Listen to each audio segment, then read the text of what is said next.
नमस्कार, यह है रेडियो एक्टिव 90.4 FM भागलपुर और आपने सुनना शुरू कर दिया है वरिष्ठ जनों पर केंद्रित हमारा विशेष रेडियो कार्यक्रम हमारे बुजुर्ग हमारा अभिमान का 16वां एपिसोड। कार्यक्रम श्रृंखला हमारे बुजुर्ग हमारा अभिमान भारत सरकार के सामाजिक न्याय और अधिकारिता मंत्रालय और सामुदायिक रेडियो एसोसिएशन के सौजन्य से देश के 200 सामुदायिक रेडियो अपनी अपनी भाषाओं और बोलियों में रेडियो के माध्यम से प्रसारित कर रहा है। इस कार्यक्रम का उद्देश्य बुजुर्गों को समाज में उचित सम्मान और आदर प्रदान करना है और उनके स्वास्थ्य और मानसिक कल्याण के प्रति जागरूकता बढ़ाना है। कार्यक्रम श्रृंखला हमारे बुजुर्ग हमारा अभिमान का समय है हर शुक्रवार सुबह के 10:30 बजे। तो आइए शुरू करते हैं आज का एपिसोड।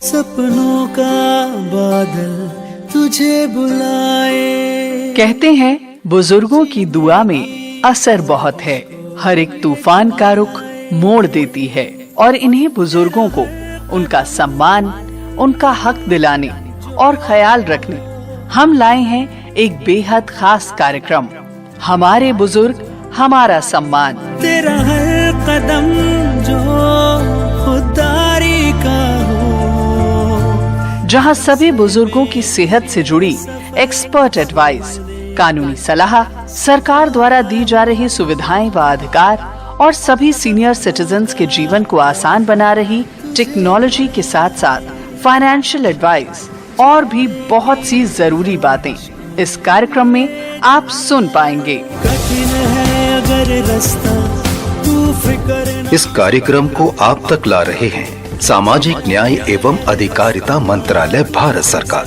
व सामुदायिक रेडियो एसोसिएशन। खुली आँखों से देख तू सपना, सर उठा के जी। हमारे बुजुर्ग हमारा सम्मान। सर उठा के जी। नमस्कार, आदाब एंड हेलो। एक बार फिर से स्वागत है आप सभी का हमारे बेहद खास और जानकारी से भरपूर कार्यक्रम हमारे बुजुर्ग हमारा अभिमान के एक और एपिसोड में, जहां हर बार की तरह एक बार फिर आप रूबरू हैं हम दो स्पेशल होस्ट से। मैं हूं लक्ष्मी और मैं हूं भारत दादाजी। हम दादा पोती की ये जोड़ी आपको न केवल जानकारी देते हैं बल्कि साथ ही आप तक बहुत से सवालों के जवाब भी पहुंचाने का कार्य बखूबी निभाने की कोशिश करते हैं। इस कार्यक्रम सीरीज के एपिसोड में हम बहुत सी जानकारियां बुजुर्गों की जरूरतों से जुड़ी हुई मुहैया कराते हैं आपको, फिर चाहे वो सेहत से जुड़ी हो या फाइनेंस से, चाहे अधिकार की बात हो या फिर उनके लिए सहारे की। हर एक रूप में इस कार्यक्रम के माध्यम से भारत सरकार का सामाजिक न्याय एवं अधिकारिता मंत्रालय व सामुदायिक रेडियो एसोसिएशन द्वारा बुजुर्गों को उनका हक दिलाने व साथ ही मानसिक व शारीरिक रूप से स्वस्थ रखने को लेकर प्रयास कर रहा है। आज का समय बदल चुका है। बहुत से घरों में बुजुर्ग अकेले रह जाते हैं। ऐसे में उनका साथ कोई नहीं दे पाता। बच्चे बाहर रहते हैं और वो पूर्ण रूप से किसी न किसी बाहर वाले पर निर्भर हो जाते हैं।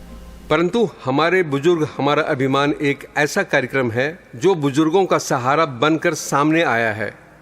इस कार्यक्रम में सभी सीनियर सिटीजन्स के लिए वो संपूर्ण जानकारियां होती हैं जो उनके जीवन के बहुत से महत्वपूर्ण पहलुओं से जुड़ी हुई होती है। इस कार्यक्रम के माध्यम से सामाजिक न्याय एवं अधिकारिता मंत्रालय द्वारा चलाए जा रहे integrated programme for senior citizens, national helpline for senior citizens, geriatric care givers की सही ट्रेनिंग, सेज, वयश्री योजना के साथ साथ मोतियाबिंद ऑपरेशन से जुड़ी जानकारी, बुजुर्गों की सही खान पान व डाइट से जुड़ी जानकारी व एक्सपर्ट्स की एडवाइस और साथ ही मंत्रालय द्वारा दी जा रही सुविधाओं को भी विस्तार रूप से सम्मिलित किया गया है। चलिए जानते हैं कि आज मेरी लाडली पोती मुझ जैसे बुजुर्गों के मानसिक स्वास्थ्य के लिए मेडिटेशन व सचेतन से जुड़ी हुई कौन सी नई जानकारी देने वाली है।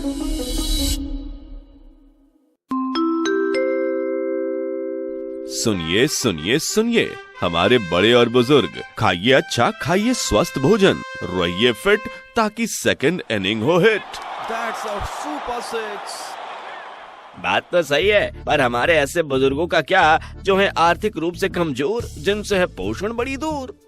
अरे भाई, भारत सरकार लेकर आई है अटल अभ्युदय योजना का बुजुर्ग पोषण अभियान। अब ना रहेगा कोई भी मजबूर, सबको मिलेगा पोषण भरपूर। कैसे कैसे? वो ऐसे, पोषण अभियान का उद्देश्य बुजुर्गों में पोषण की कमी को दूर करना है, विशेष रूप से ग्रामीण क्षेत्रों में जहां बुजुर्गों का पोषण स्तर निम्न पाया गया। अध्ययन से पता चला कि कम पोषण के कारण बुजुर्गों की रोग प्रतिरोधक क्षमता कम होती है। ऐसे में अभियान का उद्देश्य निर्बल बुजुर्गों को प्रतिदिन एक पौष्टिक भोजन प्रदान करना है, जिससे उनकी जीवन में गुणवत्ता की वृद्धि हो सके। हाँ, और बुजुर्गों के लिए लोकली उपलब्ध फल, सब्जी, हरे पत्तेदार सब्जियां, दालें आदि उपलब्ध कराया जाएगा। साथ ही रोज का भोजन भत्ता 20 रुपए निर्धारित है। इसमें समुदाय आधारित संगठनों जैसे कि गांव के बुजुर्गों के स्वयं सहायता समूह NRLM के तहत संगठित स्वयं सहायता समूहों, आंगनबाड़ी केंद्रों और गांव में कार्यरत गैर सरकारी संगठनों के सहयोग भी लिए जाएंगे। तो हो गया ना सबके फिट और बुढ़ापे के हेड बनाने का इंतजाम। तो बढ़ेगा हमारे बड़ों का स्वास्थ्य और उनका सम्मान, क्योंकि हमारे बुजुर्ग हमारा अभिमान। सामुदायिक रेडियो स्टेशन संगठन के सहयोग से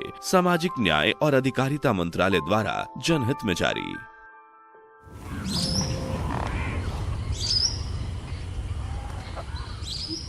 गुड मॉर्निंग दादाजी, कैसे हैं आप? ठीक हूँ लक्ष्मी, तुम सुनाओ।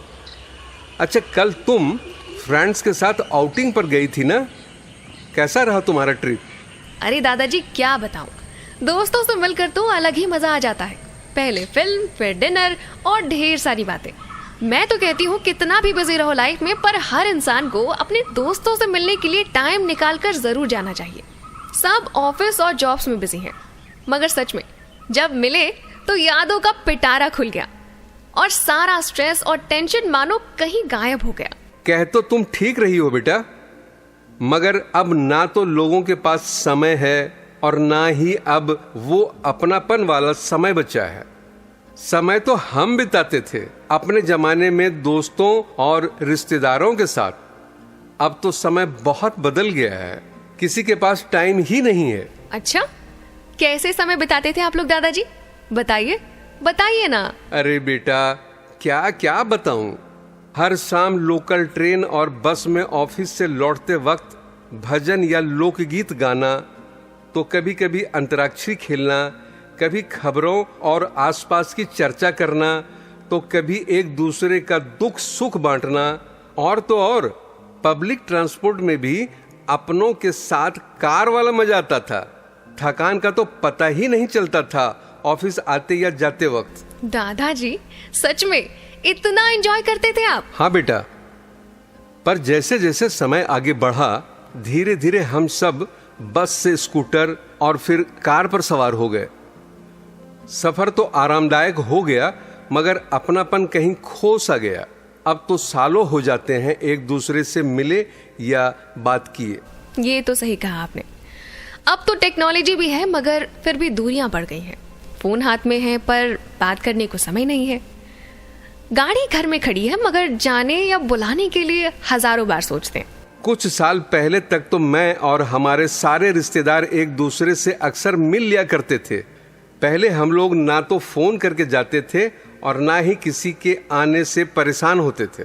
अतिथि देवो भव सिर्फ नाम के लिए नहीं होता था, बल्कि सच में दिल से मानते थे सब। हाँ दादाजी, I totally agree with you. आज हम महीनों सालों तक किसी से नहीं मिलते और दूरियां बढ़ जाती हैं, और साथ ही बढ़ जाता है डिप्रेशन और अकेलापन। लक्ष्मी, अब क्या बताऊं तुम्हें, जब सुबह पार्क में बुजुर्ग 1 घंटा आपस में बात कर लेते हैं ना, तो वो पल उनके लिए सबसे ज्यादा खुशी वाली होती है।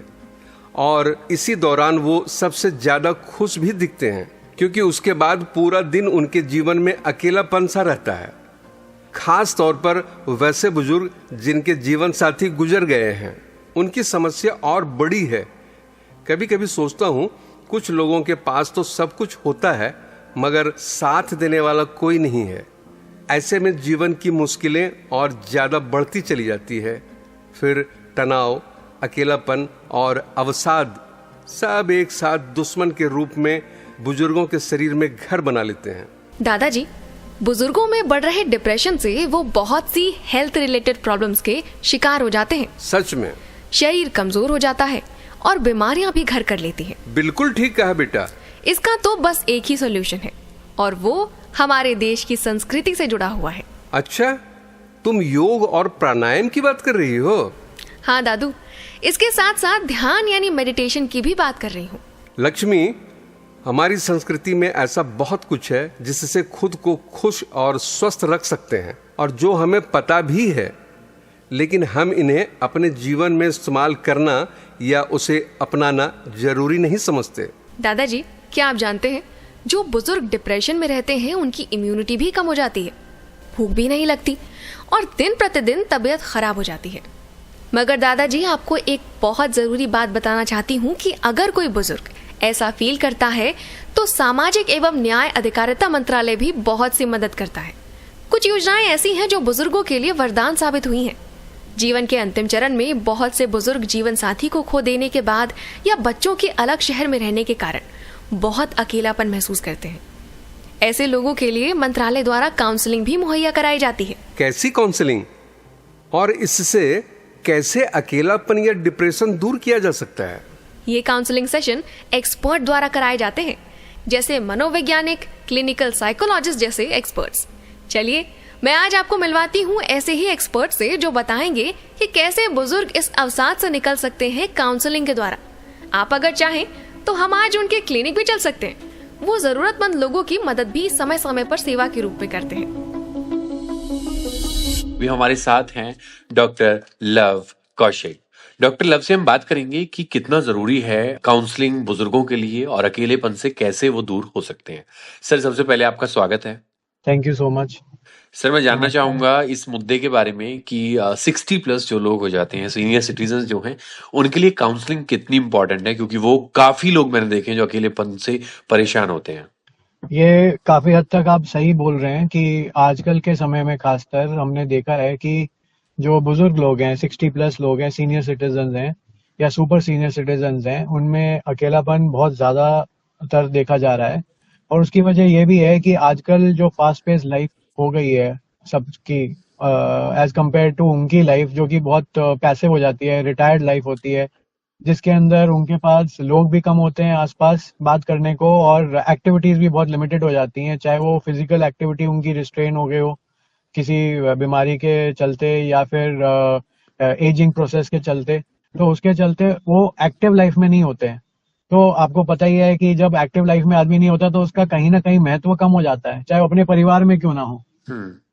तो उसके चलते जो बुजुर्ग लोग हैं वो अपने में घुटन महसूस करते हैं, बहुत चुप चुप रहते हैं, काफी हद तक वो सोशली विड्रॉल हो जाते हैं और उनको काफी हद तक ये लगने लग जाता है कि उनके लिए आगे कुछ रहा नहीं अब करने को।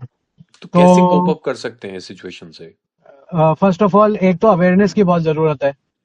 मतलब जो बच्चे हैं या ग्रैंड चिल्ड्रन हैं जो कि एक्टिव लाइफ में है सदस्य, उनको ये समझना चाहिए कि ये एजिंग तो सबके साथ होनी है, ये वाला जो मकाम है भगवान करे सबके साथ आए जी। पर जब ऐसे मकाम पे हम आएंगे तो अगर अवेयरनेस होगी, अगर जागरूकता होगी ना सब परिवार के सदस्यों को, लोगों को कि भाई ये अकेलापन सबके साथ आने वाला है, तो उसको दूर करने के लिए उनके साथ बैठा जाए, कोई एक्टिविटी प्लान की जाए, उनको मॉर्निंग इवनिंग वॉक्स के लिए आप चाहे हर रोज नहीं पर हफ्ते में 2 बार आप प्लान कर सकते हैं एक्टिविटीज उनके साथ, जिससे कि उनका दिमाग भी एक्टिव रहे। क्योंकि 60 से ऊपर हम ये भी देखते हैं कि डिमेंशिया जैसी बीमारी जिसको भुलक्कड़ बोला जाता है वो भी बहुत होती है जी। तो अगर हमारे पेरेंट्स या ग्रैंड पेरेंट्स इग्नोर रहेंगे तो हमको भी ये नहीं पता चल पाएगा कि ये वाली बीमारी जो है वो उनको हो गई है, क्योंकि वो अपने में रहेंगे, बात नहीं करेंगे और ये बीमारी बढ़ती जाएगी। फिर पता जब चलेगा जब कुछ बिहेवियरल कंपोनेंट जिसको बोलते हैं, मतलब कुछ उदासीनता हो गई या फिर एग्रेशन आ गया या फिर अजीब व गरीब बातें करने लगे बुजुर्ग, तो जब पता चलता है लोगों को। तो आजकल देखा जाए तो डिमेंशिया बहुत ज्यादा कॉमन बीमारी हो गई है और अकेलेपन अगर जैसे हम बात कर रहे हैं तो उससे और भी बीमारियों का वो सूत्र बन सकता है अकेलापन। वो ये है कि जैसे डिप्रेशन हो गया, एंग्जाइटी हो गई। अब हमको सबको पता ही है कि एज के साथ साथ बीमारियां लगती हैं, पर अगर अच्छी प्रॉपर काउंसलिंग हो जाए, पहले काउंसलिंग शुरुआत घर से ही होनी चाहिए। अगर आपको अच्छा सपोर्ट मिल रहा है घर से, हमारे पास देखिए, अगर कंपेयर किया जाए एक फैमिली जिसके अंदर बुजुर्ग है पर उनको अच्छा खासा सपोर्ट मिल रहा है उनके बच्चों से, तो वो काफी हद तक खुशहाल रहते हैं, सेहतमंद रहते हैं और लंबी आयु भोगते हैं। पर इनके कंपैरिजन में अगर हम उन बुजुर्गों से बात करें या उनका विश्लेषण करें जिनके साथ कोई नहीं है, तो आप देखेंगे उनके अंदर नॉट ओनली फिजिकल डिजीजेस ज्यादा होती हैं, पर साइकेट्रिक या साइकोलॉजिकल बीमारियां भी बहुत होती हैं, जैसे डिप्रेशन हो गया, एंजाइटी हो गई, है ना, फोबियाज हो गए, डिमेंशिया हो गया। और इसलिए सबसे पहला है कि जो परिवार है वो पहचाने इस चीज को कि उनको तवज्जो दी जाए, सीनियर्स को। हाँ, सबके पास टाइम कम रहता है, तो पर उसी को जैसे आप अपना मूवी प्लान करते हैं, जैसे आप अपनी फन एक्टिविटीज अपने दोस्तों के साथ प्लान करते हैं, वैसे अपने माता पिता, अपने जो दादा दादी है, नाना नानी है, उनके साथ भी कोई एक्टिविटी प्लान की जा सकती है। चाहे तो सब कुछ हो सकता है इस तेज रफ्तार वाली जिंदगी में, हम ये भी किया जा सकता है। तो उससे क्या, इनका अकेलापन दूर होगा, इनकी मायूसी हटेगी, इनकी अगर डिप्रेशन में जा रहे होंगे तो वो उससे बच जाएंगे जाने से, घबराहट नहीं आएगी, और फाइनली उनकी क्वालिटी ऑफ लाइफ इंप्रूव होगी, जो कि बहुत इंपॉर्टेंट है। क्वांटिटी एक वक्त के बाद, जब आप 60-65 की उम्र हो जाती है, आपने काफी हद तक दुनिया देख ली होती है, और इंसान जब उस वक्त यही प्रार्थना कर रहा होता है भगवान से कि उनकी जिंदगी अच्छी खुशहाल रहे, उनको कोई बीमारी ना हो या फिर उनको कोई कष्ट ना सहना पड़े। तो बेसिकली उन्होंने एक्सपीरियंस सारा ले लिया होता है लाइफ का। जो बच रहा होता है वो है कि उनकी जो लास्ट जो ये लेग है लाइफ की, वो बहुत बढ़िया जाए या वो सुकून भरी जाए। और इससे ज्यादा सुकून कहाँ मिल सकता है जब अपने आपको प्यार करें, आपको तवज्जो दें, आपका हालचाल पूछ लें जाते आते। जरूरी नहीं उनके साथ हमेशा बैठने की जरूरत है, पर जाते आते हाल भी पूछ लोगे ना, वो बहुत मनोबल को बहुत ज्यादा वो प्रेरणा देता है। और कुछ ऐसे भी बुजुर्ग है जिनके बच्चे उनके साथ नहीं रहते, वो अब्रॉड रहते हैं, विदेशों में रहते हैं, और या फिर जिनका बहुत हेक्टिक शेड्यूल होता है, उनके पास टाइम नहीं होता, तो या सिंगल ही उनके बच्चे हैं, मतलब सिंगल चाइल्ड हैं, तो जिनके पास और भी रिस्पॉन्सिबिलिटी है केटर करने को, वो सब अंडरस्टैंड करते हैं हम लोग, क्योंकि 24 घंटे ही होते हैं एक दिन में, तो उस 24 घंटे में आदमी को बहुत सारी चीजें हो जाती है। कई बार बुजुर्ग को टाइम देना भी आदमी भूल सकता है। पर ऐसे के लिए मैं बोलता हूँ कि जो बुजुर्ग है उनको चाहिए वो सेल्फ इंडिपेंडेंट बने जहां तक हो सके। मेरे पास बहुत सारे आते हैं बुजुर्ग, और उनमें से कई ऐसे हैं जिनको देख के मैं खुद प्रेरणा लेता हूँ, जो कि हर रोजाना जो कि योगा करते हैं, जो कि मॉर्निंग वॉक जाते हैं, इवनिंग वॉक जाते हैं, जो कि लाफ्टर क्लब के या रोटरी क्लब के मेंबर्स हैं, जो कि उनके यहाँ स्पेशल मीटिंग्स होती हैं जिसके अंदर फन एक्टिविटीज अरेंज की जाती हैं, या फिर कोई एक्सकर्जन प्लान किया जाता है, सैर सपाटे के लिए बसेस जाती हैं सभी बुजुर्ग सीनियर सिटीजन को लेके, या फिर 4 धाम या जितने भी धाम हैं उनके लिए उनकी प्लानिंग चल रही होती है। तो ऐसी भी हैं चीजें जो कि बुजुर्ग कर सकते हैं, एनरोल करवा सकते हैं, जिससे कि उनके लाइक माइंडेड सेम एज के लोग हैं जिनके साथ वो उठना बैठना कर सकते हैं, मस्ती मजाक कर सकते हैं, अपनी फीलिंग्स को शेयर कर सकते हैं, अपनी कठिनाइयों को, अपने एक्सपीरियंस को शेयर कर सकते हैं, और उससे क्वालिटी ऑफ लाइफ डेफिनेटली बढ़ती है। जी, उम्मीद कर रहा हूँ दोस्तों आप लोगों तक ये जानकारी पहुंच पाई है सही शब्दों के साथ, और उम्मीद कर रहा हूँ कि इससे आप अपने परिवार में जो बुजुर्ग हैं उनको वक्त देना शुरू करेंगे। और बुजुर्गों से ये निवेदन है, अकेला महसूस मत करिए, बाहर निकलिए, घूमिए फिरिए, खुद को एक्टिव रखिए। बहुत बहुत धन्यवाद सर अपना वक्त देने के लिए। धन्यवाद होता हूँ।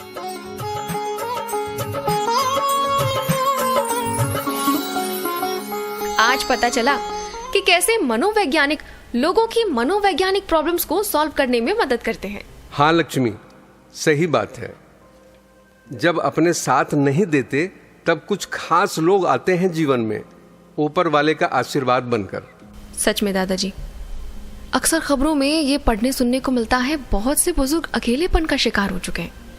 खराब होती सेहत से वो उबर नहीं पाते, मानसिक कमजोरी धीरे धीरे पूरे शरीर को कमजोर कर देती है।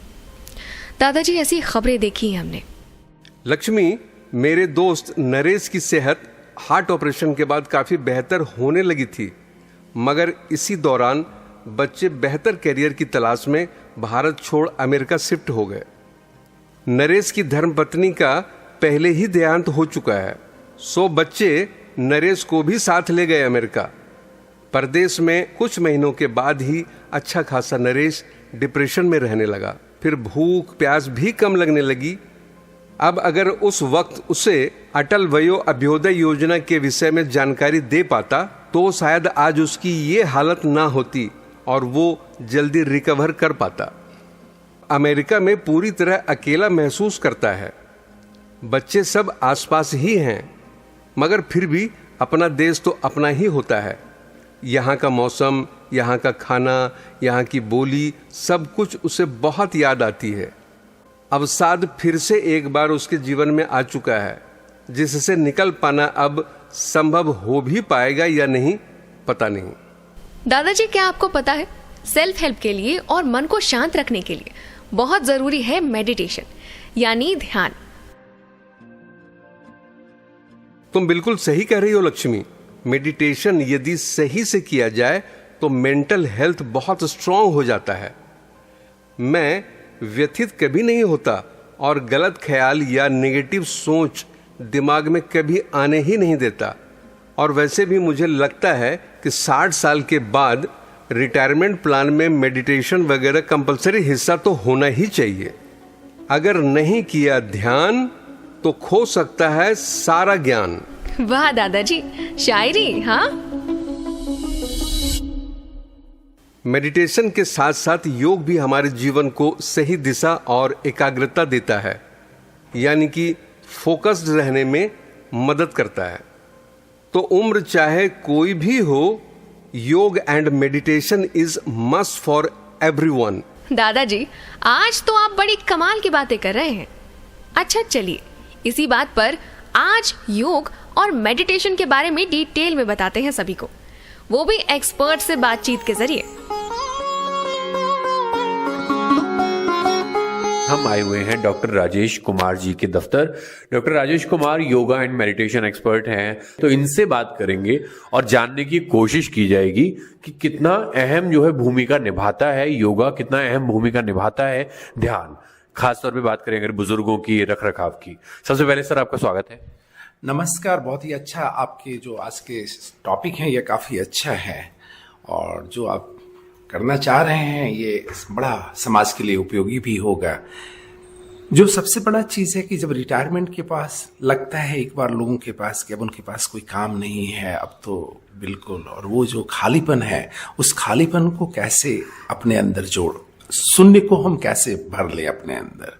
तो ये जो समय जो खालीपन है बुजुर्गों का, वो खालीपन नहीं है, ये समय है उनके मानसिक स्वास्थ्य को मजबूत बनाए रखने के लिए, ताकि अब वो और ज्यादा स्वतंत्र रूप से वो अपने समाज में अपना कंट्रीब्यूशन करे, परिवार में वो कंट्रीब्यूशन दे।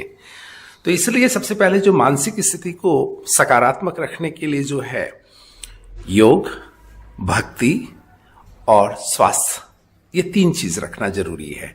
जब आप योग को करेंगे प्रतिदिन, जिसमें आपके शरीर की जो अकड़न है, स्टिफनेस है, टाइटनेस है, उसमें आपकी मोबिलिटी अच्छी होगी। अब बुढ़ापा का आपको कोई एहसास नहीं होगा। बुढ़ापा का एहसास तभी होता है जब आदमी फिजिकल एक्टिविटी को रोक देता है। इसलिए सारे बुजुर्गों, सारे सीनियर सिटीजन जो हैं, उनसे मेरा आग्रह है कि अब आप ज्यादा समय दीजिए, वॉकिंग में दीजिए, योग के अभ्यासों में अपना समय दीजिए। अच्छे से आप हंसने और लोगों के साथ उठना बैठना, मिलना जुलना बढ़ाइए। और अगर आपको समय मिलता है तो किसी एनजीओ में भी जाइए सेवा के भाव से, वहाँ अपना दिन व्यतीत कीजिए। अपने घर में हमेशा आपको बैठने की जरूरत नहीं है, आप बहुत सारी आउट एक्टिविटीज में अपना कंट्रीब्यूशन दे सकते हैं जिसमें समाज को जरूरत है। क्योंकि अब आपके पास अनुभव है, 60 साल के 65 साल के अनुभव है, उस अनुभव को आप शेयर कीजिए। उन ऐसे संस्थानों को ढूंढिए जहां आप अपनी पूरी योग्यता का लाभ दे सकते हैं। इसलिए ये बहुत अच्छा समय है। ये जो अवेयरनेस जागृत कर रहे हैं मेंटल हेल्थ के लिए, यह बहुत ही नेक कदम है रेडियो की ओर से।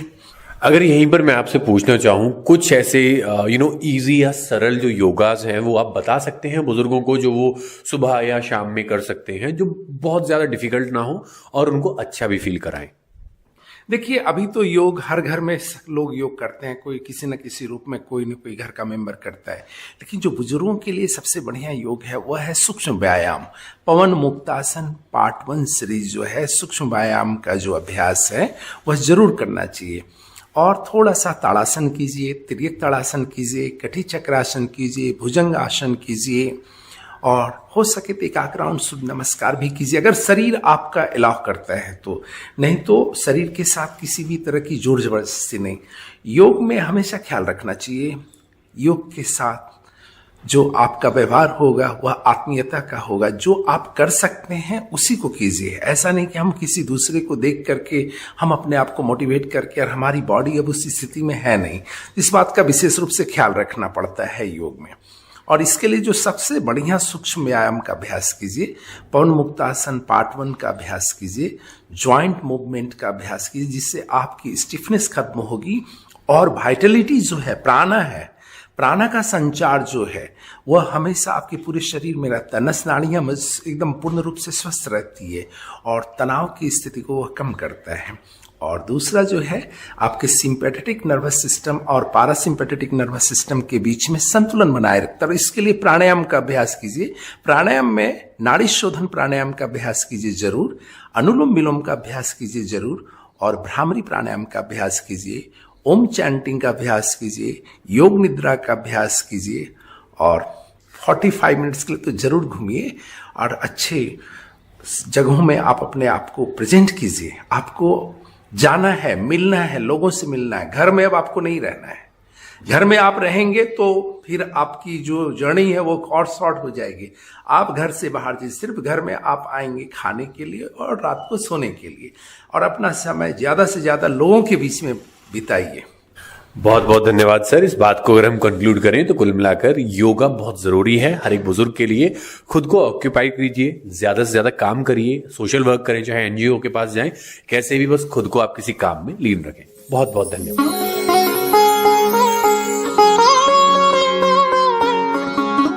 देखा दादू, कितना जरूरी है इस लाइफ को सही ट्रैक पर चलाने के लिए मेडिटेशन और योग। क्योंकि अगर मस्तिष्क शांति से काम करेगा तो जीवन की गाड़ी ठीक ठाक स्पीड और माइलेज के साथ चलेगी। क्या बात है, तुम तो बिल्कुल इंजीनियर की तरह बात कर रही हो, वो भी लाइफ की इंजीनियरिंग के बारे में। थैंक्स दादाजी। होपफुली अब आप बताएंगे अपने सभी साथियों को कि अकेलेपन का सबसे अच्छा साथी योग और मेडिटेशन है। जल्दी ही अपने दोस्तों की बैठक करता हूँ और उसमें ये सारी जानकारी साझा करूंगा कि कैसे इस बहुत बड़ी मगर अनदेखी प्रॉब्लम को आसानी से हल किया जा सकता है। दादू, साथ ही श्रोताओं को उन सारी योजनाओं की जानकारी एक बार फिर से दे दी जाए। क्यों, योजनाएं याद है ना? बिल्कुल याद है। पहला है वरिष्ठ नागरिकों के लिए एकीकृत कार्यक्रम IPSRC। यह कार्यक्रम वरिष्ठ नागरिकों की भलाई के लिए एक समग्र दृष्टिकोण प्रदान करता है। इसका उद्देश्य उनकी सामाजिक, शारीरिक और मानसिक आवश्यकताओं को पूरा करना है। इसमें स्वास्थ्य सेवाएं, मनोरंजन गतिविधियां और सामुदायिक भागीदारी को बढ़ावा दिया जाता है। दूसरा है वरिष्ठ नागरिक हेल्पलाइन 14567। वरिष्ठ नागरिकों की समस्याओं का तुरंत समाधान करने के लिए यह हेल्पलाइन उपलब्ध है। यह हेल्पलाइन उन्हें कानूनी सहायता, स्वास्थ्य सेवाएं और आपातकालीन सहायता प्रदान करती है। यदि कोई वरिष्ठ नागरिक परेशानी में हो तो वे 14567 पर कॉल कर सकते हैं। तीसरा है जेरियाट्रिक केयर गिवर्स प्रशिक्षण। वरिष्ठ नागरिकों की विशेष देखभाल के लिए प्रशिक्षित केयर गिवर्स की आवश्यकता होती है। इस कार्यक्रम के तहत केयर गिवर्स को बुजुर्गों की शारीरिक, मानसिक और भावनात्मक देखभाल करने का प्रशिक्षण दिया जाता है। यह कदम बुजुर्गों के जीवन को बेहतर बनाने में सहायक है। चौथा है senior care ageing growth engine says. यह पहल वरिष्ठ नागरिकों की सेवाओं और उत्पादों के लिए नए अवसर प्रदान करती है। सेज के माध्यम से निजी और सरकारी संगठनों को वरिष्ठ नागरिकों के लिए बेहतर सुविधाएं विकसित करने के लिए प्रेरित किया जाता है। पांचवा है राष्ट्रीय वयोश्री योजना RVY। इस योजना के तहत गरीब वरिष्ठ नागरिकों को सहायक उपकरण जैसे चश्मे, श्रवण यंत्र और वॉकर मुफ्त में प्रदान किए जाते हैं। यह योजना उनके जीवन को आत्मनिर्भर और सुखद बनाने में मदद करता है। छठा है मोतियाबिंद सर्जरी यानी कि कैटरैक्ट सर्जरी। मोतियाबिंद बुजुर्गों में आम समस्या है। इसके लिए मुफ्त या सस्ती दरों पर सर्जरी की सुविधा उपलब्ध कराई जाती है। यह पहल उनकी दृष्टि क्षमता को बहाल करने के लिए एक महत्वपूर्ण कदम है। सातवां है भरण पोषण का अधिकार। भारत सरकार ने बुजुर्गों के लिए भरण पोषण का अधिकार सुनिश्चित किया है। इसके तहत परिवार को उनके भरण पोषण का ध्यान रखना आवश्यक है। यदि परिवार ऐसा करने में असफल रहता है तो बुजुर्ग कानूनी सहायता ले सकते हैं। इन योजनाओं और कार्यक्रमों के माध्यम से वरिष्ठ नागरिकों को सम्मान और सहायता प्रदान की जा रही है। हमें भी उनके प्रति कर्तव्यों को समझना चाहिए और उनके जीवन को खुशहाल बनाने में योगदान देना चाहिए। वरिष्ठ नागरिकों का सम्मान सभ्य समाज की पहचान। नमस्कार। नमस्कार।